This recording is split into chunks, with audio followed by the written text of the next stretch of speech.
Сёння, аказаўшыся ў выгнанні, шмат хто з нас, з беларусаў, думае прыкладна так. У нас аднялі радзіму. Мы хочам вярнуцца, мы хутка вернемся. Але тыя, хто там, хто нас выгнаў, яны хочуць, каб нас не было. Наогул, мы для іх найгоршыя ворагі. Як гэта стала магчыма? Нужно еще раз посмотреть на тех, кто, выехав за границу, действует во вред государству и народу, совершая преступления. Такие известны. Все до единого, мы их знаем.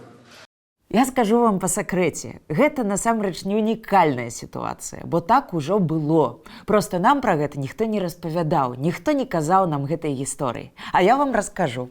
Я Кацярына Ваданосава, і гэта серыя перадач «Трызуб і пагоня».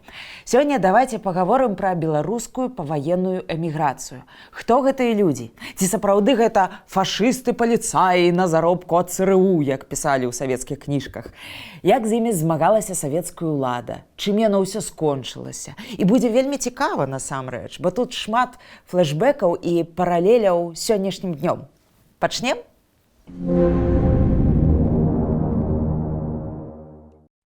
Супраць эмігрантаў Савок пачаў змагацца ад самага свайго нараджэння. Як толькі ён вылез у лоня Маркса, Энгельса і Леніна. І змагаўся да самага апошняга дня існавання савецкай дзяржавы. Гэта была убудаваная, абавязковая функцыя імперыі. Узгадайце кіно з дзяцінства «Неуловимые мстители. Корона Российской империи».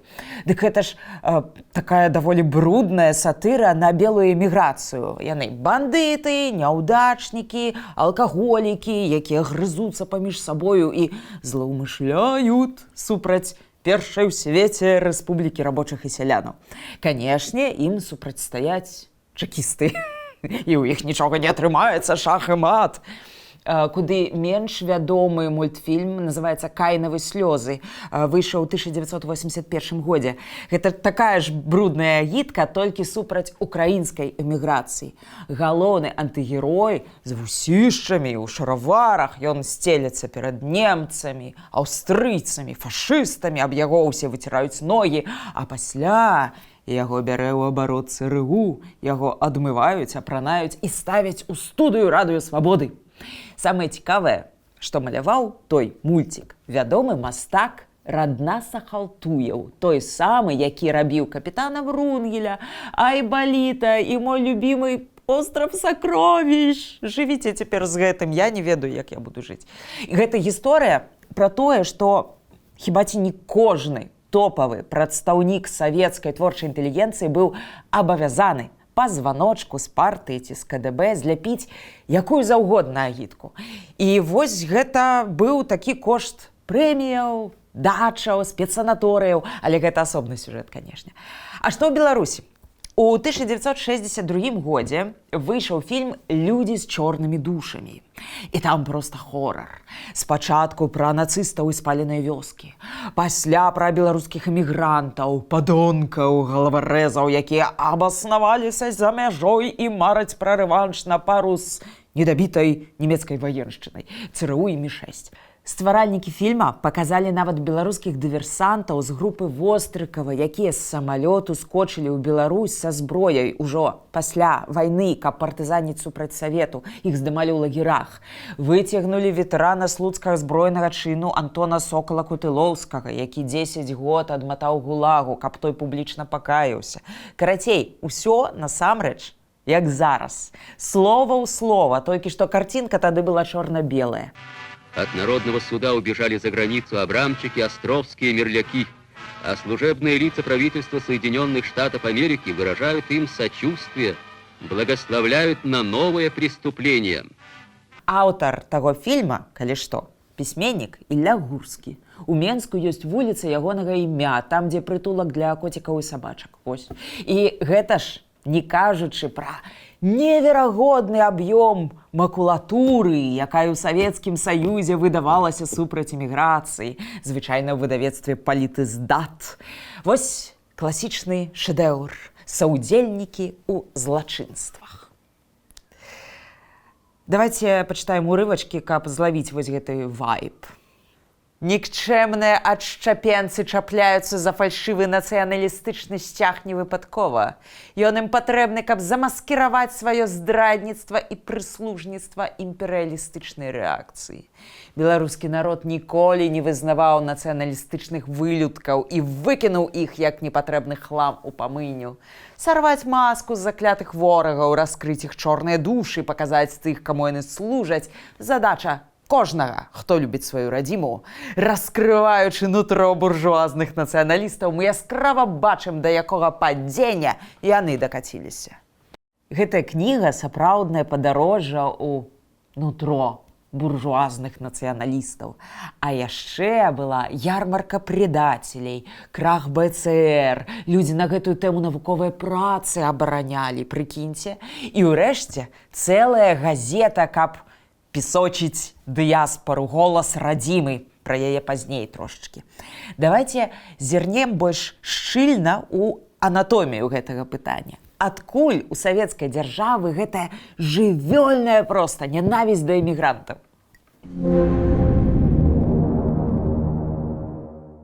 Толькі ў 1917 годзе з Беларусі па самых сціплых падліках выехала больш за 120 000 чалавек. У Манчжурыю, у Фінляндыю, у Германію, у Францыю, за акіян. Пасля гэтая колькасць толькі павялічвалася. А вы накладзіце гэта агулам на былую ўсю расійскую імперыю, колькі там будзе. Здаецца, з'ехалі. Ну ладно, добра. Але насамрэч не ладна, бо працаваць няма каму. Дзяржынскі нават скардзіўся, што спецыялістаў не хапае, чыгуначнікаў не хапае. А савецкая дзяржава жыла па законах даўніх імперыяў усходніх, калі не так важная тэрыторыя, а важная колькасць працоўнай сілы, рабоў, якімі ты валодаеш. А яны ж разбегаюцца. І так з'явіліся першыя камісіі па вяртанні. Давайте к нам назад, у нас уже НЭП, жизнь налаживается. У нас в Беларуси все спокойно, нет никаких препятствий, чтобы обычный гражданин, готовый приносить пользу обществу, беспрепятственно вернулся и продолжал здесь спокойную, адекватную жизнь. І вось тут ужо зусім іншае стаўленне было да палітэмігрантаў. Гэта былі такія мацёрыя ворагі. І па іх сістэмна працавалі яшчэ з першай паловы 20-х гадоў. Выманьванне ў СССР, палітычныя забойствы, атручванні, дыскрэдытацыя, шантаж. Бо ўсе жылі адчуваннем вось-вось новай вайны. І ў Маскве, канешне, баяліся, што прадстаўнікі вайсковых ці палітычных структураў вернуцца і вернуцца са зброяй.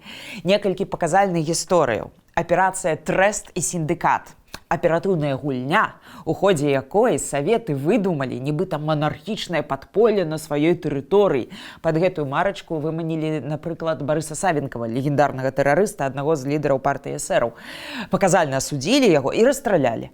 Паляванне на Станіслава Булак-Балаховіча, генерала, які асеў па польскі бок мяжы. Пра яго я рабіла асобную серыю, цікавую, гляньце, калі не глядзелі.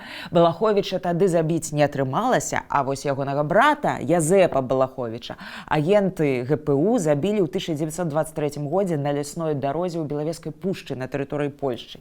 Ну і, канешне, Берлінская канферэнцыя восень 1925 года.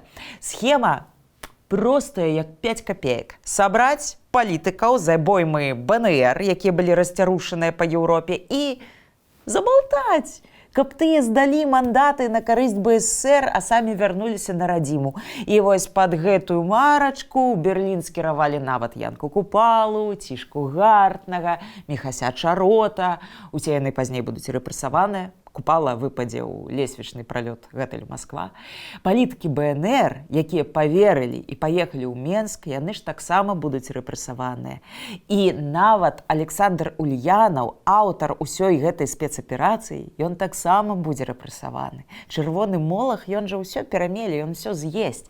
Але задача будзе выкананая. Палітычная эміграцыя абезгалоўленая. А газета «Советская Беларусь» ад справаздачца, што БНР всё, банкрот. І паралельна з гэтым усе перадваенныя гады ў Парыжы, у Берліне, у Рызе, нават у Аргентыне працуюць ячэйкі Камінтэрна і розныя гурткі сяброўства з СССР. Паўсюдна, дзе ёсць эмігранты, нават працоўныя, якія на заробкі паехалі, паўстаюць структуры, якія атрымліваюць грошы і агітматэрыялы ад савецкіх полпредств. Так Масква рэалізуе насамрэч некалькі задачаў. Па-першае, яна агітуе за вяртанне на радзіму людзей. Гэта рабочыя рукі. Па-другое, яна стварае пазітыўны вобраз СССР праз эмігрантаў, якія там ходзяць з партрэтамі Леніна, ці, не ведаю, Сталіна. Па-трэцяе, яна займаецца шпіёнскай дзейнасцю праз тых самых эмігрантаў. Але самае цікавае пачалося ўжо пасля Другой сусветнай вайны, калі на захад выехала чарговая масавая хваля эмігрантаў з Беларусі.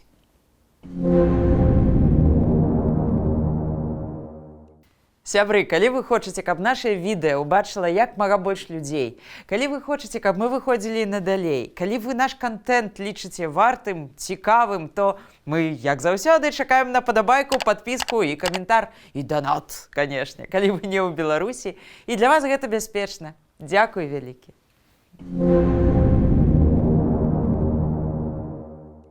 1944 год – это час неверагоднага руху насельніцтва ў Еўропе. Гэта не толькі хвалі бежанцаў з усходняй Прусіі, пра гэта я калісьці асобны сюжэт рабіла, але гэта таксама украінцы, літоўцы, латышы, беларусы, рускія. Ясна, што немцы прайгралі вайну, таму людзі беглі на захад. Яны разумелі, што хутка сюды вернецца СССР, і паехаць ты зможаш толькі ў Сібір ці Мардовію. І гэта пасля у савецкіх кніжках напішуць, што на захад ехалі былыя паліцаі. А ехалі насамрэч тыя, хто памятаў 33, 37, 38 год, тыя, хто заспеў першых саветаў у 39-м, тыя, каму пашчасціла выйсці з турмы ў 41-м, калі ахова разбеглася. Ехалі навучэнцы семінарыяў, педагогі, інтэлігенцыя, святары, кулакі, якіх не паспелі дэпартаваць з заходняй Беларусі.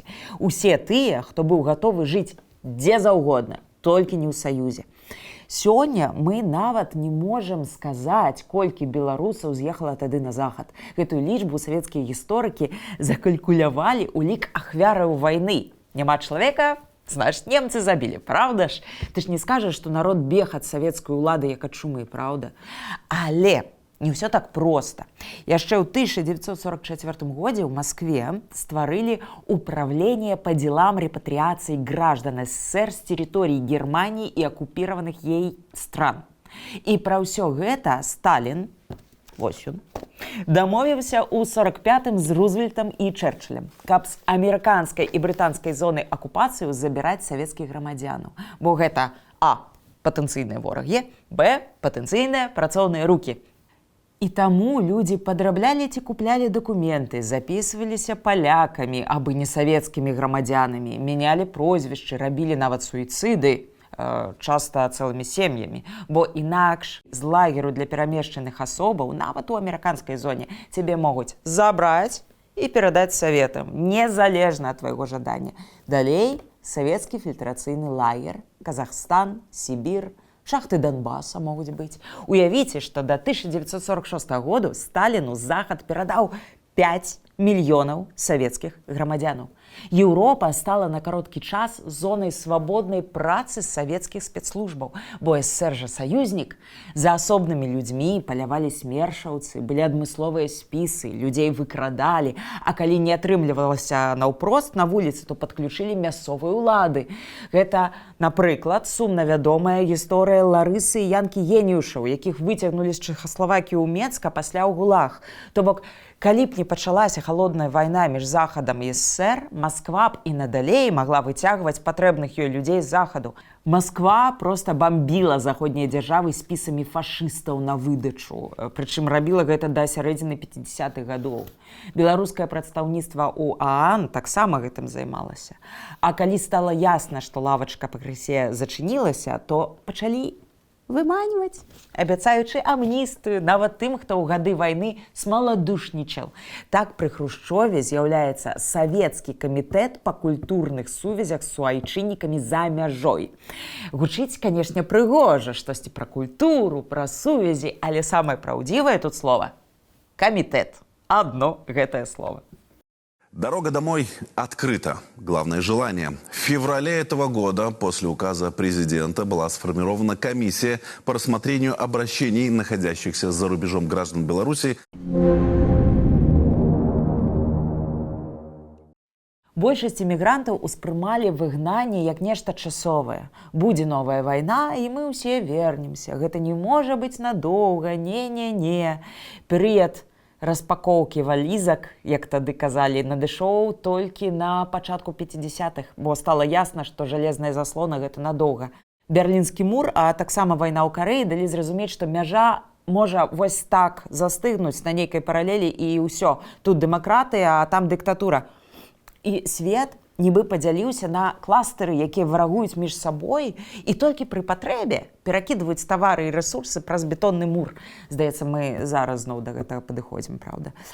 А што гэта значыць? Трэба шукаць працу, вучыць мову, сацыялізоўвацца. Беларусы расцярушыліся па ўсім свеце. Вугальныя капальні ў Брытаніі, будова дарогаў і чыгункі ў Аўстраліі. Нашыя суайчыннікі засноўвалі свае калоніі ў Саут-Рыверы, у Таронце, у Лондане.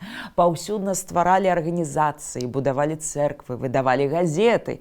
Бо каб выжыць, трэба трымацца сваіх. А тая ж газета, насамрэч, вельмі патрэбная, каб знайсці вось гэтых самых сваіх, бо няма ж тады соцсетак.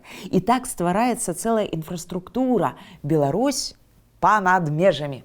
Савецкая прапаганда пісала, што ўсё гэта робіць на грошы ЦРУ і Мі-6. Але дзе там? Людзі скідываліся па пары фунтаў ці даляраў, каб друкаваць часопісы. Цэрквы будавалі супольна цаглінку за цаглінкай. У арганізацыях плацілі складкі. Самі ж браліся за любую працу. Наталья Арсеньева, аўтарка гімну «Магутны Божа», у Штатах працавала на кансервным заводзе, а яе муж, палкоўнік Франц Кушаль, быў ліфцёрам. Так, некаторыя рабілі сабе кар'еру ў медыцыне, у мадэльным бізнесе, у гандлі нерухомасцю, але ўсё гэта яны рабілі самі. Захад падтрымліваў фінансава толькі тыя ініцыятывы, якія яму былі карысныя, як Інстытут па вывучэнні СССР, дзе таксама працавалі беларусы, ці радыёвызваленне ў далейшым радыёсвабоду. Так это, насамрэч, колькі? Пара ставак. Ці замаўлялі нейкія публікацыі на ангельскай мове пра Беларусь, каб дарацыі умоўнага Ніксона маглі свайму шэфу даць штосьці прачытаць пра БСР перад тым, як туды ехаць.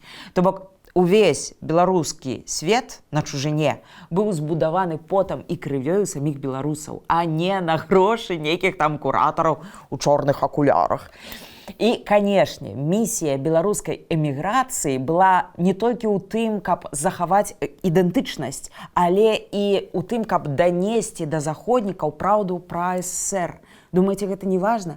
Гэта вельмі важна, бо ў 60-е камунізм і розныя там прафсаюзныя рухі былі папулярнай франшызай на Захадзе. Гэта была такая мяккая сіла Масквы, пятая калона. Эмігранты ж запярэчвалі гэтай пазіцыі на мітынгах, на сустрэчах з кангрэсменамі, у публікацыях таксама. І гэта страшна дратавала Маскву.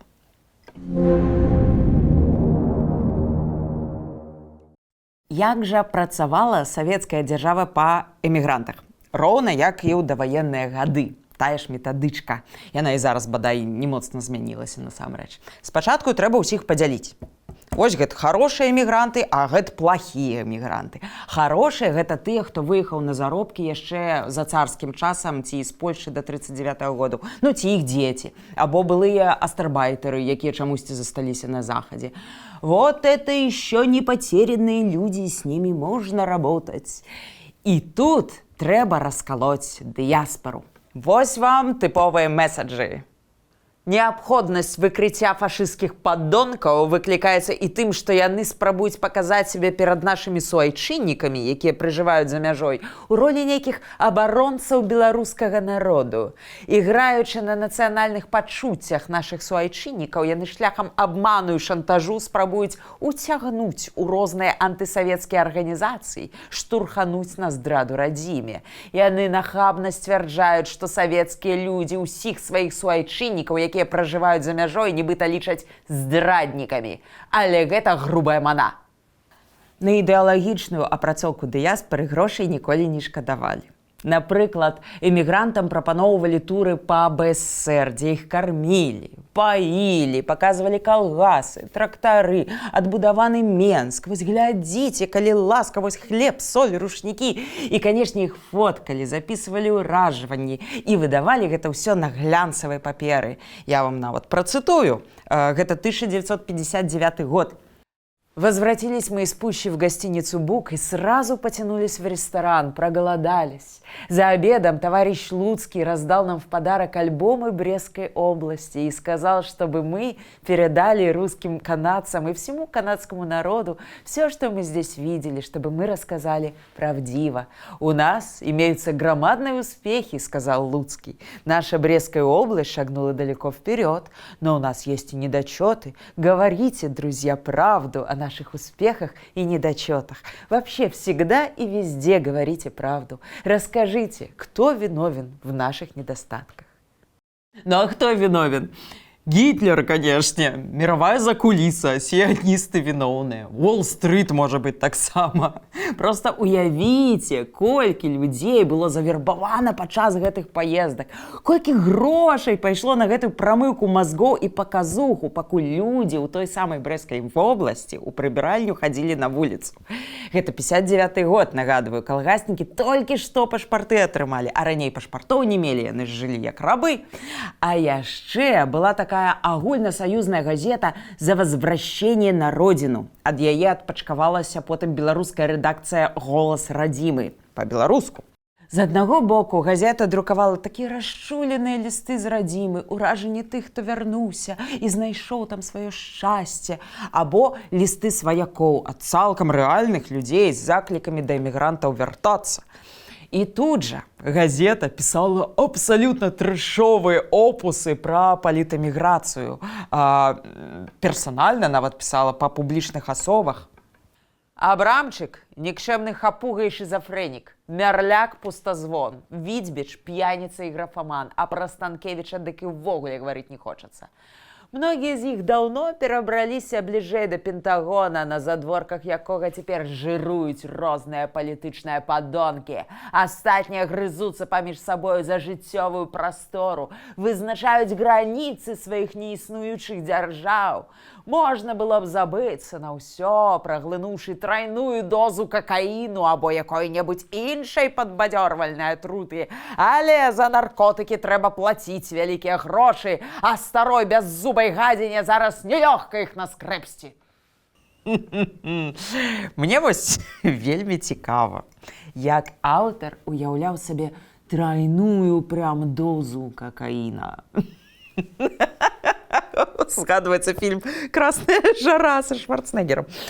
Карацей, зрэшты, вось уся гэтая манера падачы насамрэч моцна не змянілася, калі паглядзець беларускае дзяржаўнае тэлебачанне. Тут яшчэ па лайту нават. Вы нелюдь, вы тварьё! И сколько бы вы ни пустили невинных детей на мясо ради живой косметики в своих поганых ритуалах, сколько бы вы ни продлевали свои никчемные жизни, вы сдохнете в страшных муках. А прыкол яшчэ ў тым, што на газетку гэтую падпісывалі эмігрантаў, часта нават без іх ведама.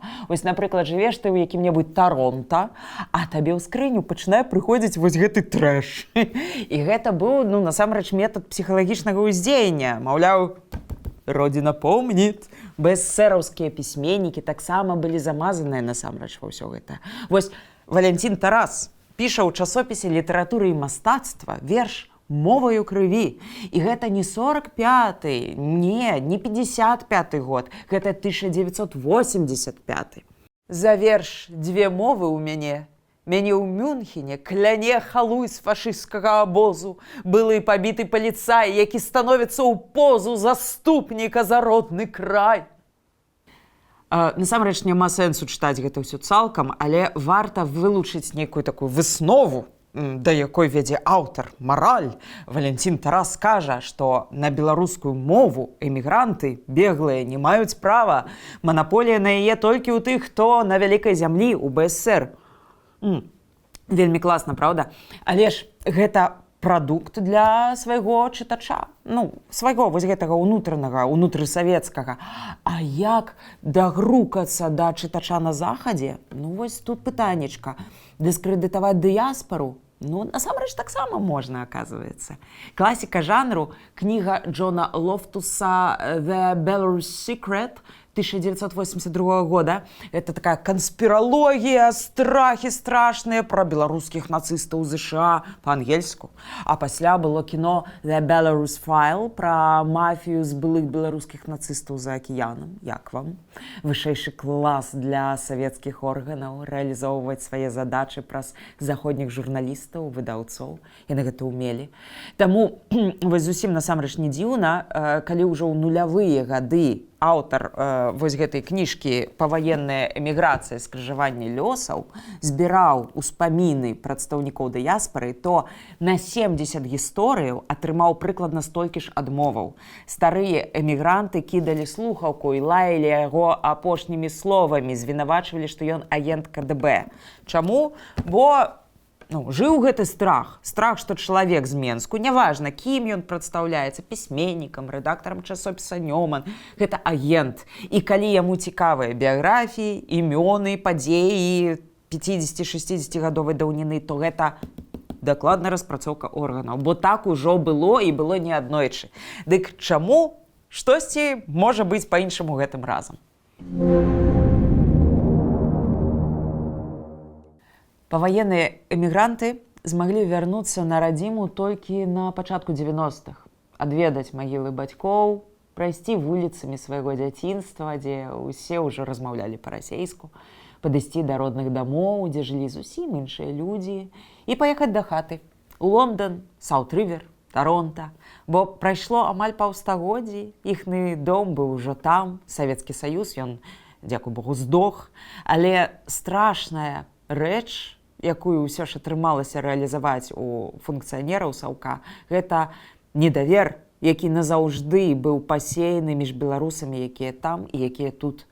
Бо паўстагоддзі ідэалагічнай вайны, паўстагоддзі прамыўкі мазгоў сваім грамадзянам, гэта ж не праходзіць дарэмна. Цікава, як будзе ў нашым выпадку, калі мы вернемся. Ці калі мы вернемся, і кім мы вернемся, і з чым мы вернемся. І як мы будзем глядзець у вочы адно адному. Ці ёсць у вас ідэі? Пішыце ў каментарах. Канешне, калі для вас гэта бяспечна. А на сёння, на гэтым сакраментальным і філасофскім пытанні мы развітваемся. Будзьма разам з сапраўднай гісторыяй. Будзьма разам з Украінай.